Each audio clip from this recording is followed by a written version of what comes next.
Tamara Wilson sits frozen in first class as Captain Richard Keller's spit drips down her cheek. Other passengers gasp in shock. Tamara slowly wipes her face, reaches for her FBI badge. Richard's face pales when he realizes his fatal error. Before we dive into this shocking story, let me know where you're watching from in the comments. Hit that like button and subscribe if you believe no one should face discrimination anywhere, especially not at 30,000 feet. Now let's see how this pilot's career came crashing down faster than a plane without engines. Tamara Wilson had never wanted to cause a scene. As a 38-year-old FBI agent with 15 years of distinguished service specializing in civil rights violations, she had built her career on remaining calm in volatile situations. Today was supposed to be a routine flight, Delta Airlines Flight 1823 from Atlanta to Washington, D.C. Following a difficult week visiting her ailing mother who had recently been diagnosed with stage 3 breast cancer. Growing up in Silver Spring, Maryland, a predominantly white suburb, Tamara had experienced the subtle and not-so-subtle forms of racism that shaped her eventual career path. As the only black girl in her advanced placement classes, she'd endured everything from teachers who seemed surprised by her intelligence to classmates who touched her hair without permission. One particular incident stood out. When she was 16, a store security guard had followed her throughout a department store while ignoring her white friends. When she confronted him, he'd claimed it was standard procedure. That moment crystallized something for young Tamara: injustice thrived when good people stayed silent. This philosophy had carried her through Spelman College and then to the FBI Academy at Quantico, where she graduated near the top of her class. Throughout her 15-year career, she had built a reputation as methodical, by the book, and uncompromising when it came to upholding civil rights law. Her colleagues respected her even when they found her intensity intimidating. Just last month, she had been assigned to a high-profile interagency task force investigating the recent spike in hate crimes across the eastern seaboard. "You don't look like you belong in first class," the flight attendant, Nancy Peters according to her name tag, had said when Tamara boarded, eyeing her simple navy pantsuit with barely concealed suspicion. "Excuse me?" Tamara had responded, holding up her boarding pass. Nancy had scanned it with narrowed eyes. "Oh, I see. Well, can I help you find your seat?" Her tone suggested Tamara might not be able to read the seat assignment herself. It was the kind of microaggression Tamara had dealt with countless times. Small enough to make any reaction seem like an overreaction, yet pointed enough to deliver its intended message: "You don't belong here." Tamara had simply smiled tightly and replied, "I can manage, thank you," before taking her seat in 2C.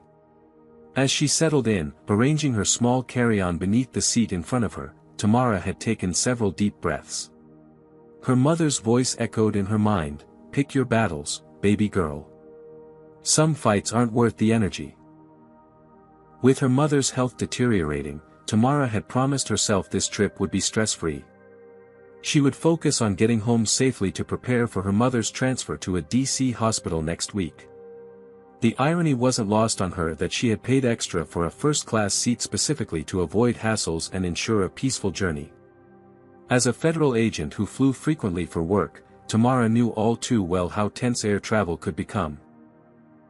Yet even here, in the supposedly premium section of the aircraft, she couldn't escape the reality of being a black woman in America. Looking around the first-class cabin, Tamara had noted she was the only person of color in the section. Not unusual, but always noticeable. As other passengers boarded, several gave her curious glances, some friendly, others questioning. She had opened her book, a biography of Shirley Chisholm, and tried to lose herself in the story of America's first black congresswoman, hoping the 4-hour flight would pass quickly and uneventfully. If only she had known then how drastically this routine journey was about to change her life, and the lives of everyone watching this unfold. Captain Richard Keller strode through Atlanta's Hartsfield-Jackson International Airport with the confidence of a man who knew his place in the world. At 52, with salt and pepper hair cropped into a military-style cut, he cut an imposing figure in his crisp pilot's uniform with 4 gold stripes on each sleeve. 25 years of flying experience had given him an air of unquestionable authority that he wore as comfortably as his well-tailored uniform. Richard had grown up in Newport, Rhode Island, the son of a naval admiral.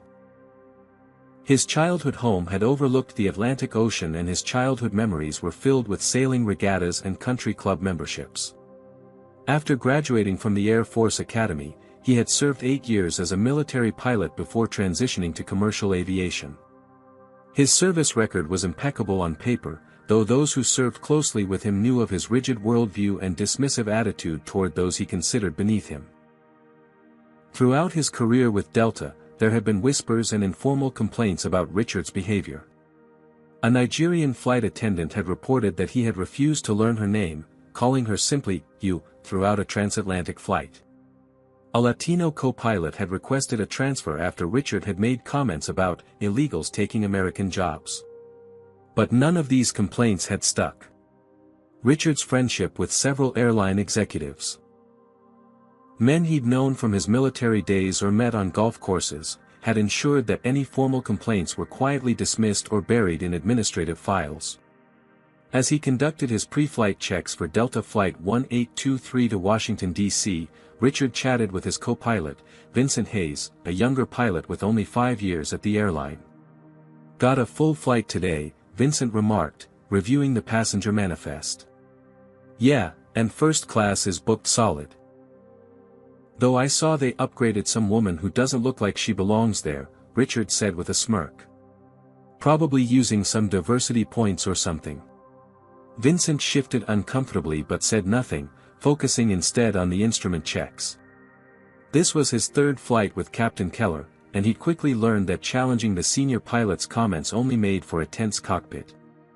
When Richard had emerged from the cockpit to greet special status passengers before takeoff, a courtesy extended to first-class travelers, his eyes had lingered on Tamara slightly longer than the others. Their initial interaction seemed innocent enough to casual observers. "Welcome aboard, ma'am," he had said, his smile not quite reaching his eyes. "First time in first class?"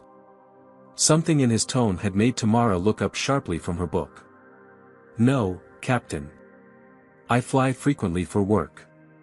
"Ah, work. And what line of work would that be?" he'd asked, his tone suggesting he doubted she had a profession that would warrant regular first-class travel. "Government," Tamara had replied simply, not owing him any further explanation. "Well, isn't that something," Richard had responded, his smile tightening. "Our tax dollars at work, I suppose." Before Tamara could respond, he had moved on to greet an older white couple across the aisle, his demeanor noticeably warmer. "Mr. and Mrs. Thompson, so good to see you again. Heading back to D.C. after your Florida vacation?" Other passengers had noticed the difference in his approach. Lawrence Jenkins, a black executive seated in 3A, had exchanged knowing glances with Tamara.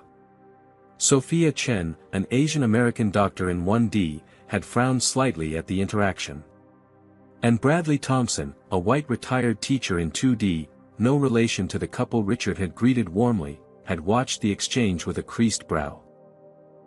As Richard returned to the cockpit, Tamara had overheard him say to Vincent, "These diversity hires are getting out of hand. Now they're taking up seats in first class too."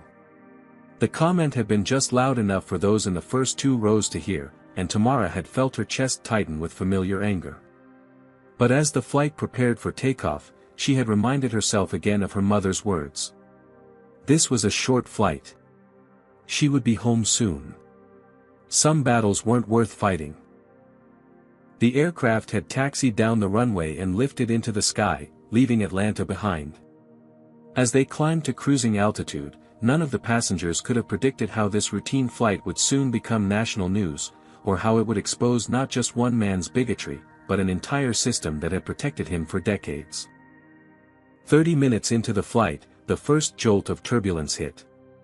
The seatbelt sign illuminated with a soft ding as Captain Keller's voice came over the intercom, his tone professionally detached. "Ladies and gentlemen, we're experiencing some light turbulence as we pass through a weather system.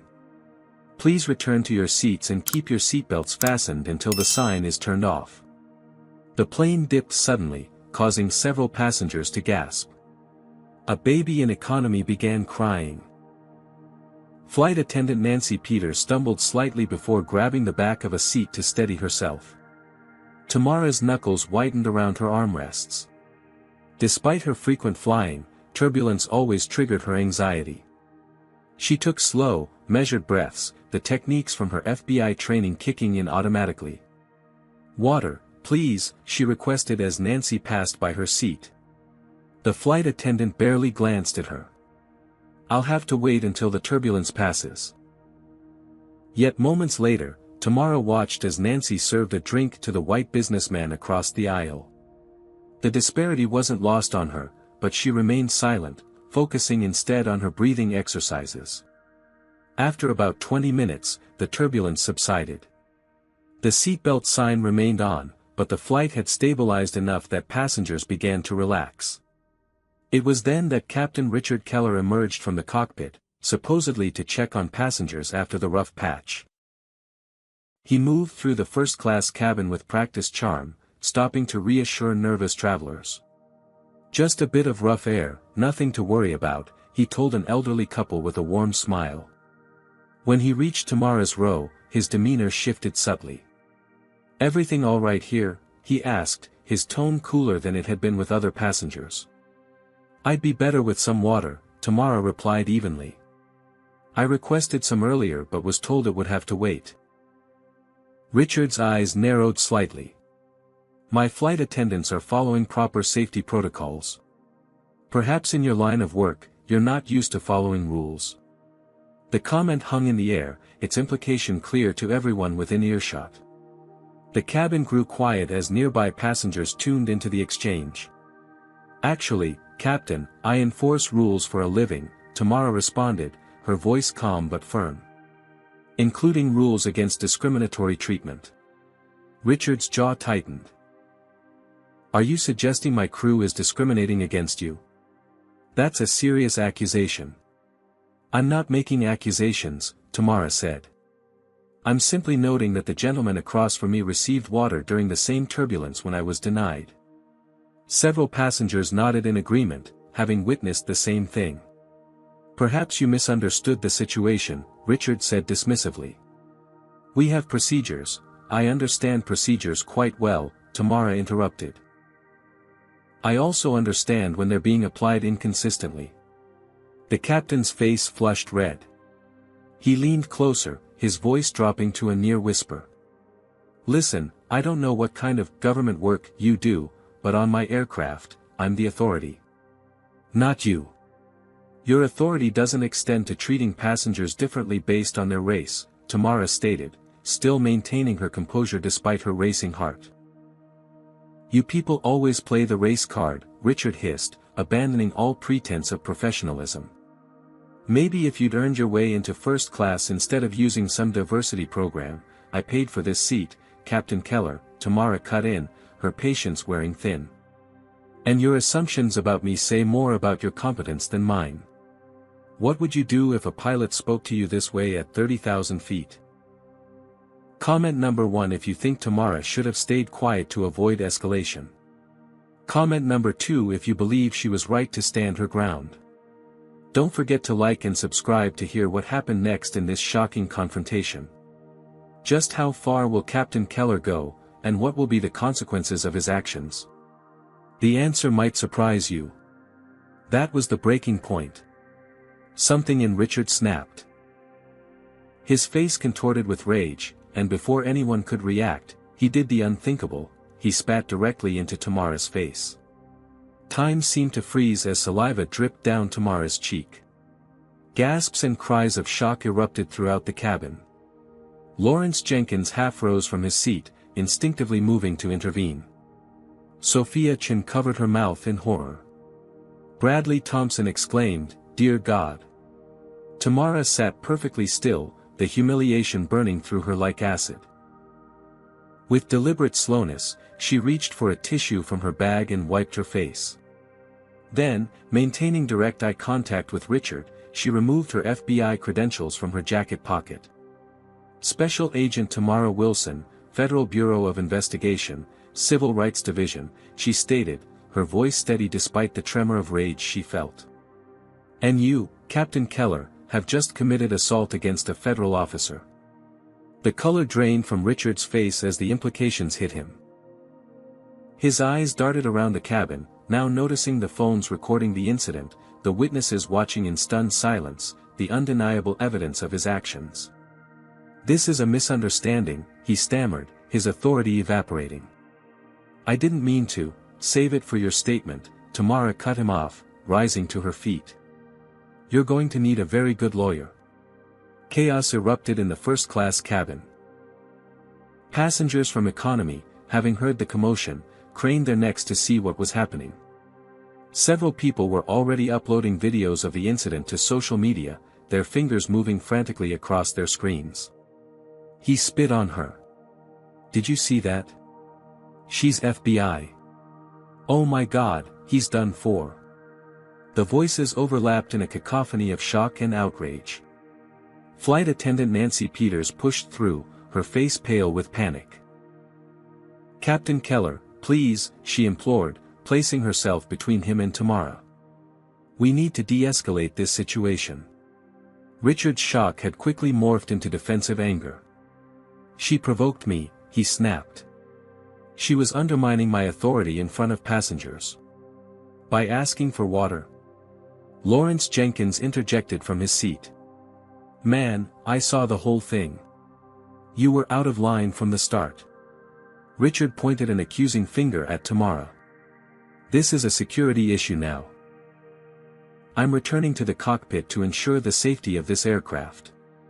The only security threat on this plane is you, Captain," Tamara replied coolly, pulling out her phone. "And running back to the cockpit won't change that." As Richard retreated, practically sprinting toward the cockpit door, Tamara made 3 calls in rapid succession, first to her supervisor at the FBI, then to Delta Airlines executive offices, and finally to the Federal Aviation Administration.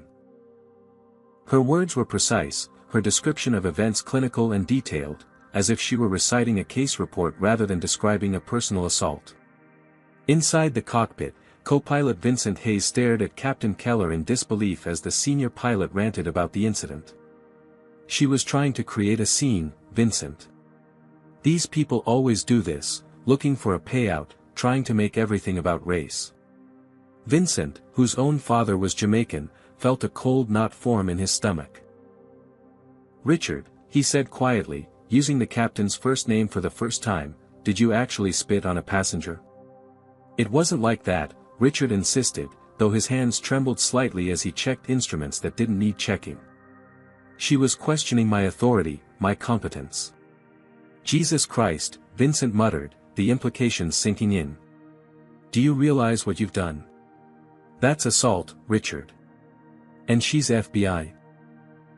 "It'll be her word against mine," Richard said, though his voice lacked conviction. Vincent shook his head slowly. "There are at least 50 witnesses, probably a dozen videos already. This isn't going away." Back in the cabin, Air Marshal Curtis Reynolds had identified himself and was speaking quietly with Tamara. Despite being a victim, she had seamlessly shifted into her professional role, organizing the response with methodical efficiency. "We'll continue to the destination," Reynolds decided after conferring with Tamara and airline dispatch via radio. "Captain Keller will remain in the cockpit with the door locked.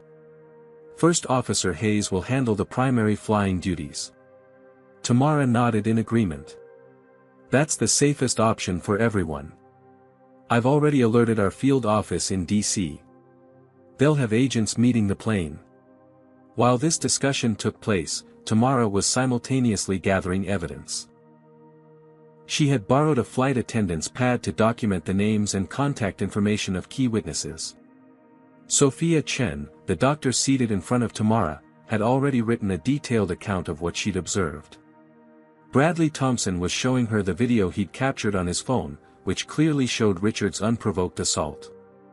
"I've never seen anything like it in all my years of flying," Thompson said, his voice quavering with indignation. "To think that someone in his position would behave that way." "Unfortunately, I have seen it before," Tamara replied quietly. Just not usually so blatant, and rarely with so many witnesses. Nancy Peters hovered nervously nearby, her earlier dismissive attitude replaced by anxious obsequiousness. "Agent Wilson, is there anything you need? Anything at all?" Tamara fixed her with a level gaze. "I need you to tell the truth when we land. About what you saw today, and about any previous incidents involving Captain Keller." Nancy's eyes darted away. "I don't know what you mean," she mumbled. "I think you do," Tamara responded. "And I think a lot of people have been looking the other way for a long time." As the flight continued toward Washington, D.C., the story was already spreading across the internet. Hashtag Captain Spitter was trending on Twitter. The airline's social media team was in full crisis mode, issuing a bland statement about investigating the incident and taking appropriate action. Little did they know that this was just the beginning. By the time Flight 1823 touched down at Reagan National Airport, the video had been viewed over 1 million times.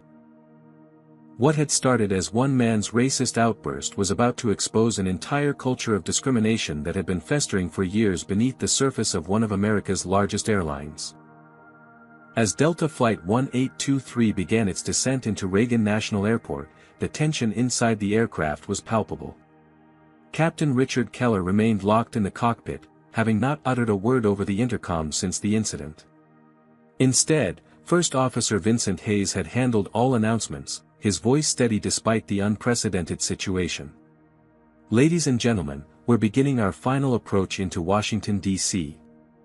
The local time is 4:45 p.m., and the temperature is 68 degrees. Please ensure your seatbelts are fastened, your tray tables are in their upright and locked position, and all carry-on items are secured beneath the seat in front of you or in the overhead compartments." Vincent paused, clearly weighing his next words carefully. "On behalf of the flight crew, I want to apologize for the disturbance earlier. I assure you that Delta Airlines takes the safety and dignity of all passengers very seriously, and appropriate actions are being taken. Thank you for your patience and understanding during this unusual situation." The apology was clearly Vincent's own initiative, not company policy, and several passengers nodded appreciatively at the young co-pilot's attempt to address the elephant in the room. In the first-class cabin, Tamara Wilson sat with perfect posture, her FBI notepad filled with witness statements and observations. She had spent the remainder of the flight in professional mode, compartmentalizing her personal feelings about the assault. There would be time later to process the humiliation, the anger, the visceral violation of having someone's bodily fluid land on her skin. For now, she focused on building a case. The landing was smoother than expected, given the circumstances. As the aircraft taxied toward the gate, Tamara could see through the windows that this was no ordinary arrival. 3 black SUVs with government plates waited on the tarmac. A small crowd of people in suits stood nearby, their expressions grim. "They're not taking any chances," Air Marshal Reynolds remarked from the seat beside her, where he'd relocated for the landing. "No, they're not," Tamara agreed. She recognized her direct superior, Assistant Director Evelyn Carter, among the waiting group. The presence of the FBI's third-in-command signaled just how seriously the Bureau was taking this incident. As the aircraft door opened, Assistant Director Carter was the first to board, followed by 2 other FBI agents and several airline executives in business attire. Their faces were masks of professional concern, though Tamara could read the panic behind their eyes. "Agent Wilson," Carter said, approaching Tamara directly. At 60, with steel-gray hair and impeccable posture, Carter had been one of the first black women to reach upper management at the Bureau. "Are you all right?" "Yes, ma'am," Tamara replied automatically, though they both knew it wasn't entirely true. Carter nodded, understanding the unspoken. "We'll debrief fully at the office. For now, I need to know if you require medical attention." "No, ma'am." "But I'd like to be tested," Tamara said quietly, the implication clear. Any exchange of bodily fluids carried risks, a concern that had been hovering at the edges of her mind since the assault. "Already arranged," Carter assured her. "We have a medical team standing by." Meanwhile, 2 federal agents had proceeded directly to the cockpit. Moments later, they emerged with Richard Keller between them. The captain's face was ashen, his earlier bravado completely evaporated. He kept his eyes down as he was escorted past Tamara and the other first-class passengers who had witnessed his breakdown.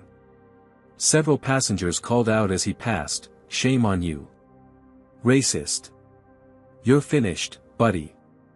Richard flinched at each comment but said nothing as he was led off the aircraft. The airline executives had spread throughout the cabin, speaking quietly with passengers, their voices low and urgent.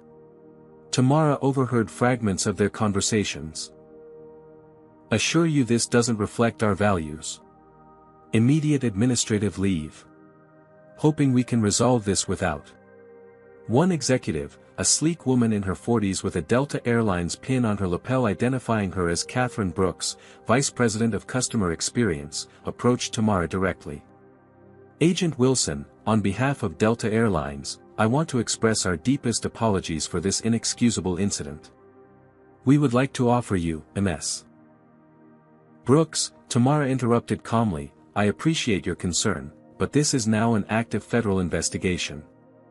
Any discussions about resolution should go through the appropriate legal channels." Brooks' professional smile faltered slightly. "Of course. We just want you to know that Captain Keller's actions in no way represent Delta's values or policies." "This was an isolated incident, was it?" Tamara asked, her gaze unwavering. "Because I've already heard from 3 witnesses on this flight alone who've observed similar behavior from Captain Keller on previous flights. Indeed, during the remainder of the flight, several passengers and 1 flight attendant had quietly approached Tamara to share their experiences.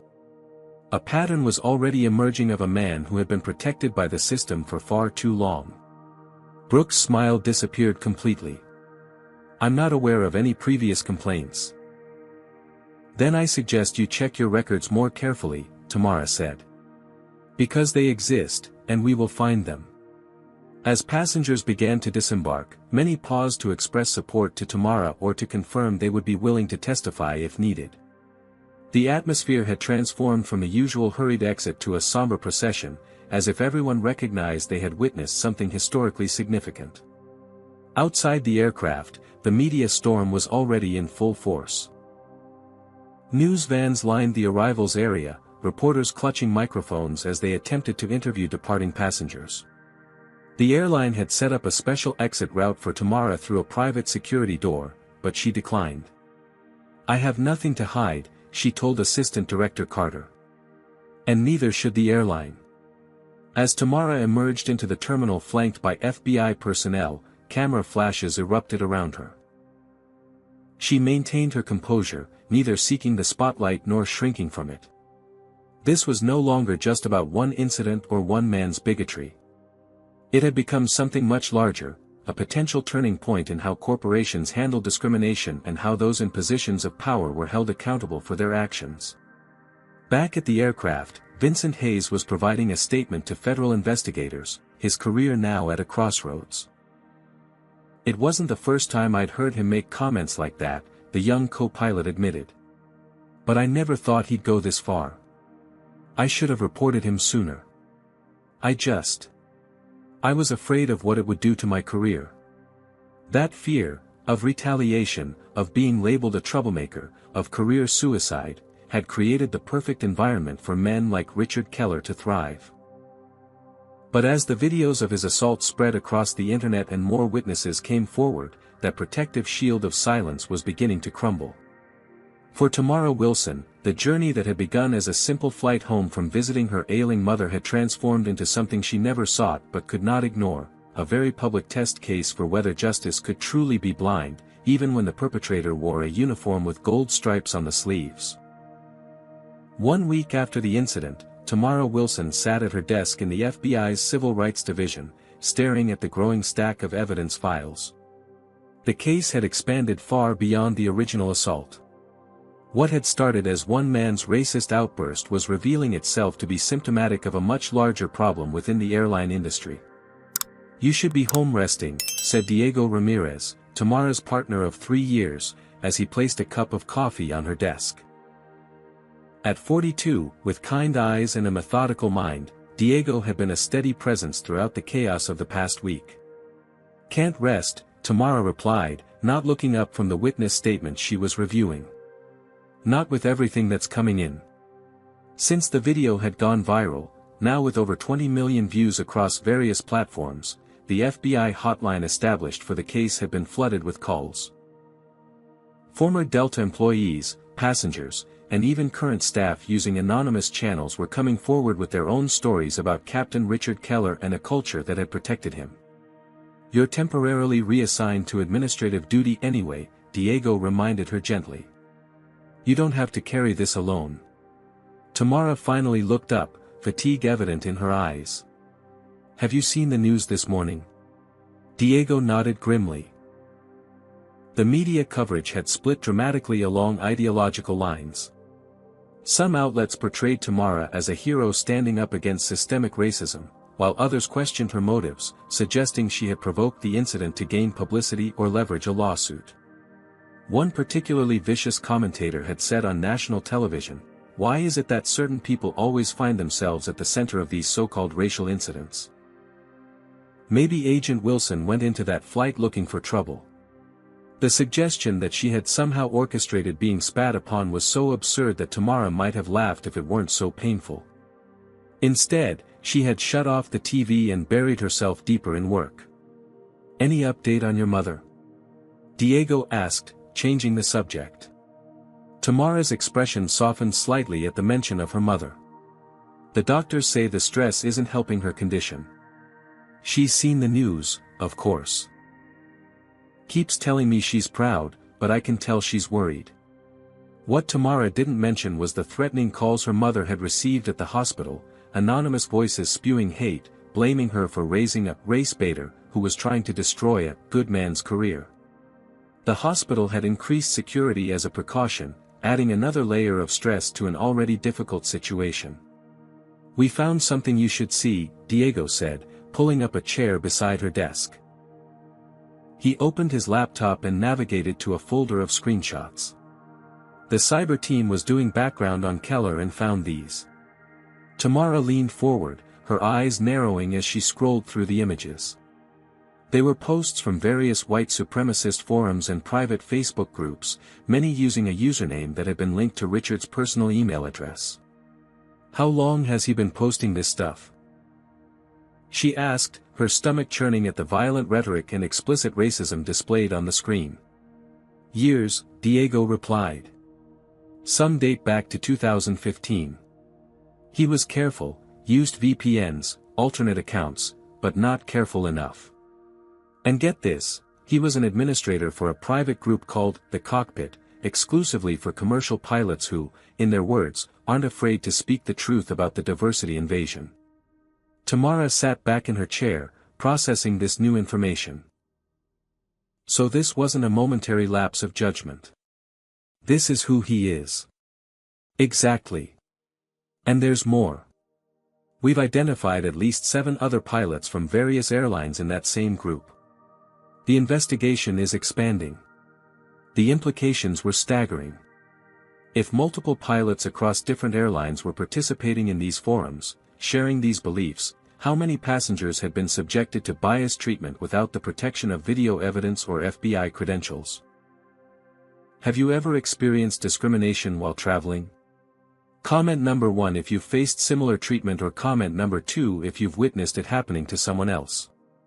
Hit that like button and subscribe to follow this important story. What do you think should happen to pilots or other professionals who harbor racist views while serving the public? How deep does this discrimination go in the airline industry? As Tamara and Diego continued reviewing the evidence, Assistant Director Carter entered the office, her expression grave. "We've got a problem," she announced without preamble. "The airline is pushing for a quick settlement. Their legal team has reached out offering a significant sum if you'll sign an NDA and agree not to pursue criminal charges." Tamara's jaw clenched. They can't make criminal charges go away with a private settlement. "No, But they're hoping you'll decline to testify, which would significantly weaken the case, Carter explained. They're offering 7 figures, Tamara. And some higher-ups at the bureau think you should take it. What? Tamara stood up, incredulous. Who's saying that? Carter sighed. There's concern about the publicity, the polarization. Some feel that a protracted legal battle will only deepen racial tensions and reflect poorly on the bureau. So I should just take the money and let him get away with it. Let all of them get away with it. Tamara gestured to the evidence spread across her desk. This isn't just about me anymore. I know that, Carter said quietly. And for what it's worth, I agree with you. But you should be prepared for pressure from unexpected sources. After Carter left, Tamara sat in silence, conflict raging within her. The settlement money could pay for her mother's medical treatments, ensure she received the best care possible. It could provide financial security that a government salary never would. And it would end the media circus, the threats, the strain on her family. But it would also mean that Richard Keller would likely face minimal consequences. The airline would issue a press release about his retirement, implement some superficial diversity training, and everything would continue as before.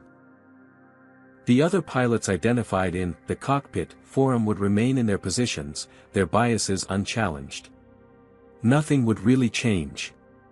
That evening, Tamara visited her mother at Georgetown University Hospital. Elaine Wilson had lost weight since her diagnosis, but her eyes remained sharp and perceptive as ever. You're carrying too much, baby, she said as Tamara arranged fresh flowers by her bedside. I'm fine, Mama. No, you're not. And you don't have to pretend with me. Elaine patted the edge of the bed, inviting her daughter to sit. They offered you money, didn't they? Tamara looked up, surprised. How did you know? Because that's what they always do when they're scared, Elaine replied with the wisdom of someone who had seen this pattern play out over decades. They think they can put a price tag on dignity. The money could help with your treatments, Tamara said quietly. Get you into that experimental program at Johns Hopkins. Elaine reached for her daughter's hand. Tamara Jean Wilson, you listen to me. I did not raise you to sell your soul, not even for me. Especially not for me. Her grip tightened. What happened to you on that plane wasn't just an assault on you, it was an assault on every black person who's ever been told they don't belong. If you let them buy your silence, you're telling the next generation that's what their dignity is worth too. Tears welled in Tamara's eyes. I'm just so tired, Mama. I know, baby. Fighting is exhausting. But you've never been one to back down from a righteous fight. Elaine's voice softened. Whatever you decide, I'm proud of you. But I want you to decide based on what's right, not on what's easy or what you think I need. As Tamara left the hospital that night, her phone buzzed with a text from Diego, you need to see this ASAP. Attached was a screenshot of text messages between Richard Keller and another pilot, dated the morning of the fateful flight. In it, Richard wrote, got a black woman in first class today who thinks she's entitled to special treatment. Bet she's using a free upgrade. Going to make sure she knows her place. The other pilot had responded, be careful man. Not worth the hassle. To which Richard had replied, these people need to be put in their place sometimes. I'm tired of walking on eggshells around them. Tamara stared at the screen, a cold clarity washing over her. This wasn't a momentary lapse of judgment. It wasn't a bad day or a stress reaction. It was premeditated harassment based solely on the color of her skin. She texted Diego back, tell Carter I'm not taking the settlement. We're seeing this through to the end. Whatever personal cost she might bear, whatever strain it placed on her family, whatever vitriol the media might direct her way, none of it outweighed the importance of exposing the truth. Not just about one pilot, but about a system that had protected him and others like him for far too long. The real investigation was just beginning. The downtown Washington, D.C. law offices of Hartwell and Reed gleamed with old money and establishment power. Rich mahogany paneling lined the conference room where Tamara Wilson now sat, facing Richard Keller and his defense team across a polished table that probably cost more than her annual salary. "My client was under extraordinary stress that day," said James Hartwell, a silver-haired attorney whose client list included politicians and corporate executives. He had received news of his mother's declining health that morning, had been working extra shifts due to staff shortages, and was concerned about navigational issues during the flight. Tamara kept her expression neutral as Hartwell continued to build a narrative of extenuating circumstances, painting Richard as a dedicated professional who had one regrettable lapse in judgment during an unusually stressful day. Richard himself sat with downcast eyes, the picture of contrition in a carefully selected navy suit with no tie, a deliberate styling choice to make him appear more vulnerable and less authoritarian than his usual uniformed presence. Furthermore, Hartwell continued, "Captain Keller has an exemplary 25-year record with Delta Air Lines. He has safely transported over 1 million passengers throughout his career. This isolated incident should not define a man who has served his country, both in the military and as a commercial pilot, with distinction." When Hartwell finally paused, U.S. Attorney Monica Benson, who was leading the prosecution, leaned forward slightly. "Are you finished, counselor?" Hartwell nodded, confident in his presentation. "Then let me be clear," Benson said, her voice level but intense. "Your client's exemplary record includes at least 23 informal complaints of discriminatory behavior that were systematically buried by the airline. His stress on that particular day didn't spontaneously create racist attitudes, it merely removed his filter. And most damningly, we have evidence that he specifically targeted Agent Wilson before even interacting with her." She slid copies of the text messages across the table. Richard visibly paled as he recognized his own words. "This isn't about one bad day, Mr. Hartwell. This is about a pattern of behavior that culminated in a federal crime, assault on a government agent, that happened to be captured on video. Your client isn't a victim of circumstances. He's a perpetrator who finally got caught." The pre-trial meeting continued for another hour, with Richard's team floating potential plea deals and reduced charges. None were accepted. As they prepared to leave, Hartwell made one final attempt. "Agent Wilson," he said, addressing Tamara directly for the first time, "my client is prepared to make a personal apology and offer significant financial compensation if we can resolve this matter without a trial. 7 figures, as I believe you've already been informed." Tamara gathered her documents slowly, deliberately, before meeting his gaze. "Mr. Hartwell, your client didn't just spit on me. He spat on the dignity of every person who's ever been made to feel they don't belong somewhere because of their race. That's not something you can settle with a check and a rehearsed apology." Outside the law office, a small group of protesters had gathered. Some held signs supporting Tamara, "Stand with Agent Wilson," and "End Racism in the Skies." But others supported Richard, Keller served his country, and, more disturbingly, Wilson provoked it. This division reflected the broader public reaction to the case. While the majority of Americans expressed outrage at the video, a vocal minority had begun characterizing Tamara as an angry black woman, who had deliberately provoked Richard to advance a political agenda. Some fringe commentators even suggested the entire incident was staged, despite the overwhelming video evidence. The pressure on Tamara was immense. Her personal phone number had been leaked online, forcing her to change it. Her home address had been posted on extremist forums, necessitating security measures installed by the FBI. Even her mother, now transferred to Johns Hopkins for specialized treatment, had to be registered under a pseudonym to protect her privacy. Yet the most unexpected pressure came from within the system itself. That evening, Tamara received a call from Deputy Director Phillips, the second highest-ranking official at the FBI. "Agent Wilson," he began without preamble, "I understand you've declined the settlement offer."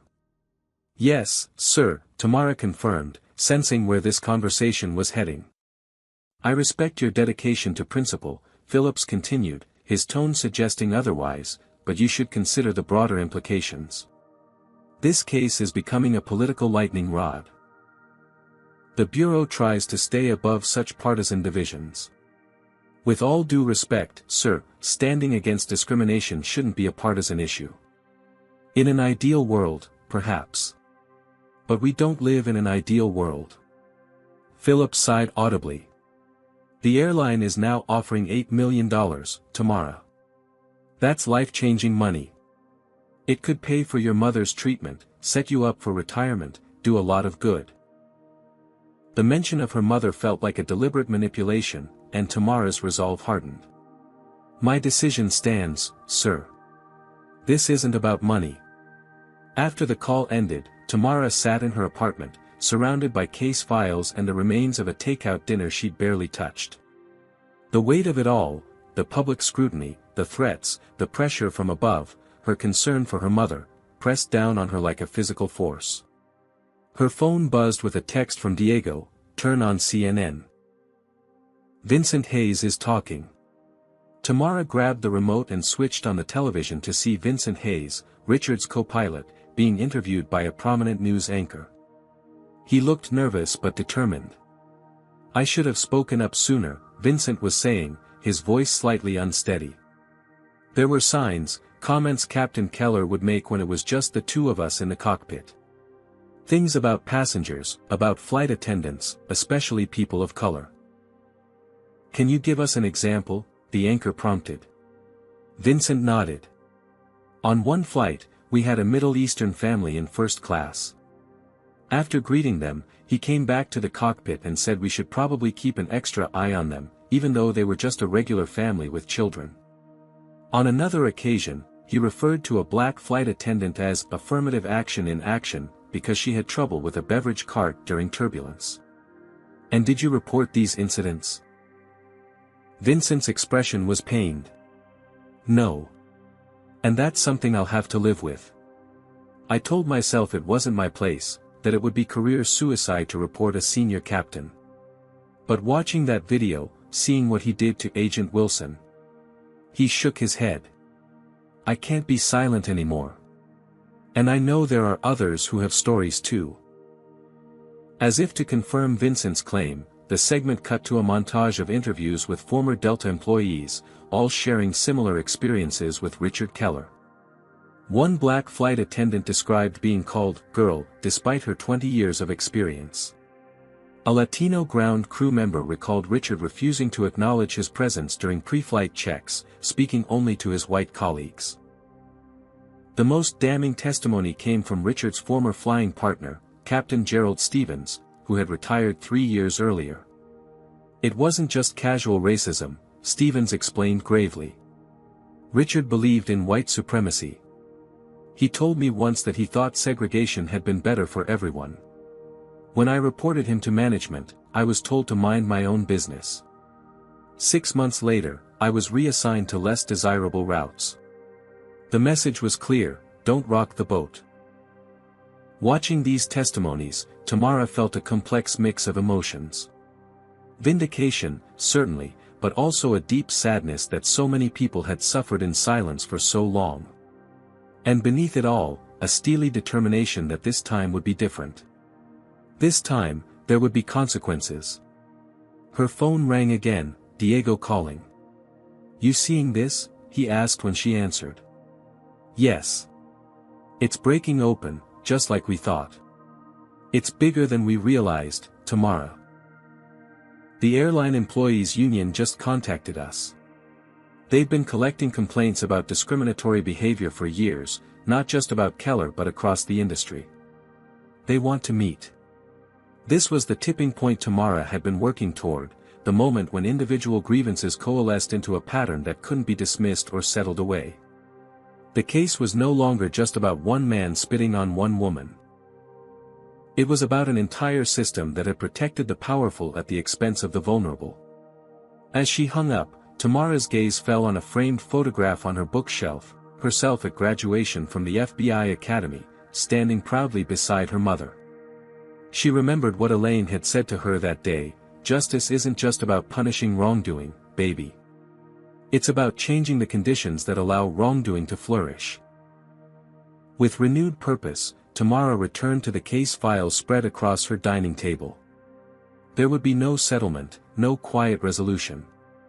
Richard Keller and Delta Airlines would have their day in court, and the truth would finally be heard, not just by a jury, but by the world. The federal courthouse in Washington, D.C. buzzed with tension on the morning the trial began. News vans lined Constitution Avenue, their satellite dishes reaching toward the sky like mechanical flowers. Protesters from both sides held signs and chanted slogans, separated by barriers and watchful police officers. Inside Courtroom 4, Judge Eleanor Simmons, a no-nonsense jurist with 30 years on the federal bench, addressed the packed gallery. "Let me be clear from the outset," she announced, her voice carrying authority without needing to be raised. "This courtroom is not a theater, not a political arena, and certainly not a social media platform. It is a place where facts will be presented, evidence will be evaluated, and justice will be determined according to the law. Anyone who cannot respect that purpose will be removed immediately." Her warning set the tone for what would become one of the most closely watched trials of the year. The formal charges against Richard Keller included assault on a federal officer, civil rights violations, and obstruction of justice for his attempts to destroy text messages after the incident. Additionally, 3 Delta executives faced charges of conspiracy and obstruction for their role in suppressing previous complaints against Keller. The prosecution, led by U.S. Attorney Monica Benson with Tamara's testimony as its centerpiece, methodically built its case over 2 weeks. Video evidence from multiple angles showed the assault in undeniable detail. Witness after witness testified to Richard's behavior on the flight and his history of discriminatory actions. Perhaps the most powerful testimony came from Tamara herself, who spoke not just about the incident but about the lifetime of similar experiences that had preceded it. "This wasn't the first time I've experienced discrimination," she explained to the rapt jury, her voice steady despite the emotional weight of her words. "It happens in small ways almost daily, being followed in stores, having my credentials questioned, watching people clutch their bags tighter when I enter an elevator. But it was the first time someone felt entitled enough, protected enough by the system, to physically assault me for simply existing in a space they didn't think I belonged." When asked by the defense if she had provoked Richard in any way, Tamara's response was measured but pointed, requesting the same service other passengers received and expecting to be treated with basic human dignity is not provocation. "If Captain Keller felt provoked by my existence in first class or my unwillingness to accept discriminatory treatment, that speaks to his prejudice, not my behavior." The defense strategy, predictably, focused on Richard's previously unblemished record and attempted to paint the incident as an isolated lapse of judgment during a period of extreme personal stress. They brought in character witnesses, fellow pilots, community members from his church, even his elderly father, to testify to his decency and service. But the prosecution's case was bolstered by explosive new evidence. Internal airline emails revealed that Delta management had been aware of at least 17 formal complaints against Richard over the years, all of which had been systematically downgraded, dismissed, or buried in administrative files. In one particularly damning email, a senior executive had written, "Keller's technical skills are too valuable to lose over these sensitivity issues. Handle it quietly and keep it out of his permanent record." The airline's attorney argued that these were isolated failures of process, not evidence of systemic discrimination. But the pattern was clear to everyone in the courtroom, and to the millions following the case through news reports and social media. Expert testimony from Dr. Anita Thompson, a leading researcher on institutional racism in the transportation industry, provided context for the jury. "What we're seeing here isn't unusual," she explained. "The airline industry, like many others with historically white male leadership, has structures in place that protect those who fit the traditional mold while placing additional burdens on those who don't. When incidents occur, there's a tendency to treat them as isolated problems rather than symptoms of a deeper issue." As the trial entered its 3rd week, an unexpected witness approached the stand. Patricia Keller, Richard's ex-wife of 15 years. Over strenuous objections from the defense, Judge Simmons allowed her testimony. Patricia spoke quietly but clearly about the racist views Richard had expressed throughout their marriage. He would come home from flights and complain about having to serve passengers he called affirmative action first class, meaning people of color in premium cabins. He believed they hadn't earned their place there, that they must have been given special treatment because of their race. She described how Richard had forbidden their children from dating outside their race and had left their church when it hired a black associate pastor. "The Richard who spat on Agent Wilson isn't some stressed-out version of my ex-husband," she concluded. "It's who he truly is when he feels powerful enough to show it." Her testimony visibly affected several jurors, who glanced at Richard with newly critical eyes. Richard himself sat stoically, his gaze fixed on the table before him. In a desperate move, the defense called Richard to testify on his own behalf, a risk that quickly backfired. Under Benson's skillful cross-examination, Richard's carefully constructed facade of contrition crumbled. When pressed about his text messages and online posts, he became defensive and combative. "You have to understand the pressure we're under," he insisted, his voice rising. "Political correctness has gone too far. We can't even speak honestly anymore without someone claiming discrimination. Is spitting in a passenger's face what you consider speaking honestly, Captain Keller?" Benson asked calmly. Richard's face flushed. "That was a mistake. I've said that repeatedly." "A mistake," Benson repeated thoughtfully. "Like accidentally typing the wrong letter or turning down the wrong street. Not a deliberate act of contempt directed at a black woman who dared to question your authority. She was undermining me in front of other passengers. By asking for water. By pointing out that others had received service denied to her." As Richard struggled to explain, his carefully crafted image of a dedicated professional who had one bad day collapsed entirely. After 3 weeks of testimony, mountains of evidence, and powerful closing arguments from both sides, the case went to the jury. They deliberated for just 6 hours before reaching their verdict. The courtroom fell silent as Judge Simmons asked Richard to stand. The jury foreman, a middle-aged white man who had once worked as a commercial pilot himself, delivered the verdict. "On the count of assault on a federal officer, we find the defendant, Richard Allen Keller, guilty. On the count of civil rights violations, we find the defendant guilty. On the count of obstruction of justice, we find the defendant guilty." Similar guilty verdicts were announced for the airline executives charged with covering up previous complaints. As the verdicts were read, Tamara closed her eyes briefly, a wave of emotion washing over her that she couldn't entirely suppress. It wasn't joy or triumph she felt, but something more complex. A vindication that carried with it both relief and sadness that such vindication had been necessary at all. The case that had begun with a moment of shocking bigotry captured on video had exposed not just one man's prejudice but an entire system designed to protect those in power from the consequences of their actions. And while that system wouldn't change overnight, the verdict sent a clear message: those days of impunity were ending. Outside the courthouse, as reporters shouted questions and cameras flashed, Tamara stood at the microphones not as a victim but as the federal agent she had always been, composed, professional, and committed to justice. "Today's verdict isn't about one incident or one person," she stated. "It's about accountability. It's about acknowledging that no one, regardless of their position, their uniform, or their connections, is above the law or exempt from basic human decency.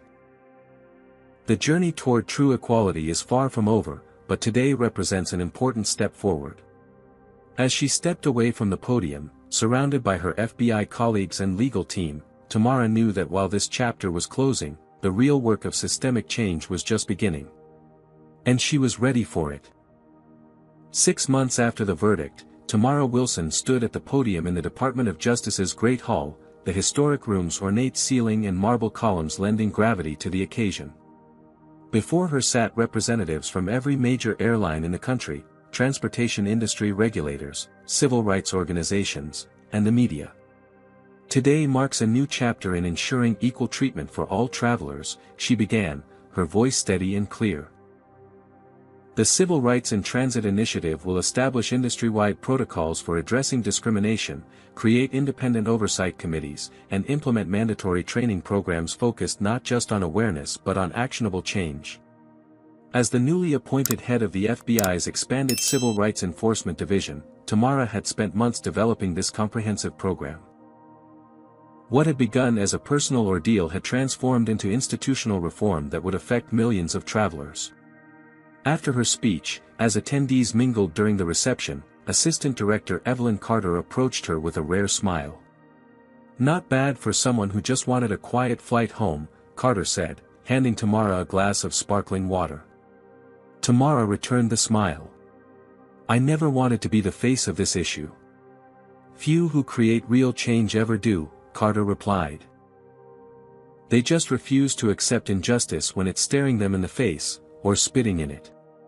The case had indeed catalyzed widespread changes. Richard Keller had been sentenced to 4 years in federal prison for the assault and civil rights violations, plus an additional year for obstruction of justice. The judge had also mandated that upon release, he would complete 2,000 hours of community service working with organizations serving minority communities. Beyond the criminal penalties, the civil repercussions had been equally significant. Delta Airlines had settled a class-action lawsuit brought by minority employees, agreeing to a $100 million compensation fund and sweeping changes to their hiring, promotion, and complaint procedures. Similar suits had quickly followed against other major carriers, as employees emboldened by Tamara's stand came forward with their own experiences of discrimination. The airline industry, forced to confront its troubled history, had begun implementing structural changes. Bias reporting systems with actual accountability measures. Anonymous third-party review of discrimination complaints. Diversity initiatives with teeth rather than just public relations value. The changes weren't perfect, and resistance remained, but progress was undeniable. For Tamara personally, the aftermath had been complex. The settlement from her own civil suit against the airline, which she had finally accepted after the criminal case concluded, had provided financial security for her family. Her mother's medical treatments were fully covered, and Elaine Wilson was now in remission, her fierce spirit intact despite the physical toll of cancer treatment. But the case had also forever altered Tamara's life in ways both positive and challenging. She had become, reluctantly, a public figure, recognized in airports, restaurants, on the street. Some approached her with gratitude, others with hostility. She had received death threats serious enough to necessitate ongoing security precautions. Yet she had also received thousands of letters from people sharing their own experiences and thanking her for giving them courage to speak up. 3 months after the sentencing, Tamara had made the difficult decision to visit Richard in prison. It wasn't for forgiveness or closure, concepts she found inadequate for addressing systemic injustice, but to complete the circle of accountability. The visit had been brief but consequential. Richard, stripped of his uniform and status, had seemed smaller somehow in his prison khakis. "I didn't expect to see you here," he'd said when she sat across from him in the visiting room. "I didn't expect to be here," Tamara had replied honestly. "But I wanted to ask you something that wasn't addressed in the trial." "What's that?" "Do you understand now? Not just that what you did was wrong, but why it was wrong." Richard had been silent for a long moment, studying the table between them. "I've had a lot of time to think," he finally said. "About my actions, yes, but also about the things I believed. The things I was taught to believe. And I'm beginning to see how wrong I was. Not just that day on the plane, but for most of my life." He'd looked up then, meeting her eyes directly for the first time. "I'm working with a counselor here. Reading books I should have read years ago. It's uncomfortable. Realizing the person you've been isn't the person you thought you were.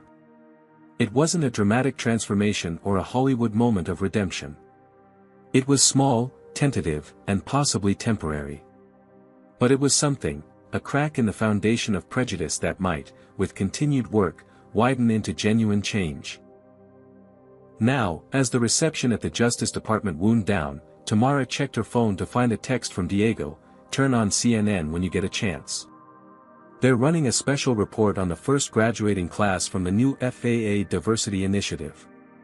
Later that evening, Tamara watched the report from her living room, a sense of quiet satisfaction washing over her as she saw the diverse group of pilot trainees receiving their certificates. Among them was a young black woman who, when interviewed, said simply, "Agent Wilson showed us that standing up for yourself can change not just your life, but the system itself. That's why I'm here." The next morning, Tamara prepared for her first flight since the incident. As a frequent flyer for her new role, she couldn't avoid air travel forever, though she admitted to herself a lingering apprehension as she entered Reagan National Airport. This time, the experience was markedly different. The ticketing agent greeted her warmly by name, not because of recognition from the news, but because she was a valued customer. The security screening was professional and efficient. And when she boarded, the flight crew welcomed her with genuine respect. The first-class flight attendant, a young black man named Jamal, offered her a pre-departure beverage with a subtle nod of acknowledgement. "It's an honor to serve you, Agent Wilson," he said quietly. "What you did changed things for a lot of us." As the aircraft taxied toward the runway, Tamara looked out the window at the Washington monuments receding in the distance. The journey that had begun with an act of bigotry had led to meaningful change, not complete or perfect, but real nonetheless. There would be more battles ahead, more resistance to overcome, more systems to reform. But for this moment, watching the ground fall away as the plane climbed into the clear blue sky, Tamara allowed herself to feel something that had been scarce in recent months: hope.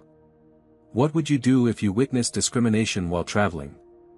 Should bystanders speak up or mind their business? Comment below with your thoughts on how we can all contribute to creating more respectful environments. If this story moved you, please like, subscribe, and share to help spread awareness about the ongoing fight against discrimination. Thank you for joining me on this journey through a difficult but important story. Remember, change begins with each of us standing up for what's right, even when it's challenging. This powerful story of Tamara Wilson's encounter with Captain Richard Keller illuminates crucial truths about confronting discrimination. First, silence perpetuates injustice. When good people remain quiet, prejudice thrives unchallenged. Second, systems protect those with power until someone brave enough disrupts the pattern. Third, real change requires both individual courage and institutional reform. Tamara's personal stand sparked industry-wide transformation. The journey demonstrates how discrimination operates at multiple levels, from microaggressions to outright assault. And how institutions often prioritize protecting their image over addressing underlying problems. It shows that accountability isn't just about punishing wrongdoing but changing conditions that allow wrongdoing to flourish. Perhaps most importantly, this story reminds us that one person standing firm in their dignity can create ripples affecting countless others. Tamara never sought to become a symbol or catalyst, but by refusing to accept injustice, she became exactly that. Proving that speaking truth to power, despite personal cost, remains one of our most potent tools for social change. Have you ever witnessed discrimination and struggled with whether to speak up? Share your experience in the comments below. What would you have done in Tamara's position? Comment, courage, if you believe standing firm against injustice is worth the personal cost, or caution, if you think picking your battles is wiser. Don't forget to like this video if you found Tamara's journey inspiring, subscribe for more powerful true stories about everyday heroes challenging the status quo, and share with someone who needs this message of courage and perseverance. Thank you for joining our community of thoughtful viewers who believe in creating a more just world. Remember, change begins with awareness, continues with action, and succeeds through persistence, just like Tamara showed us.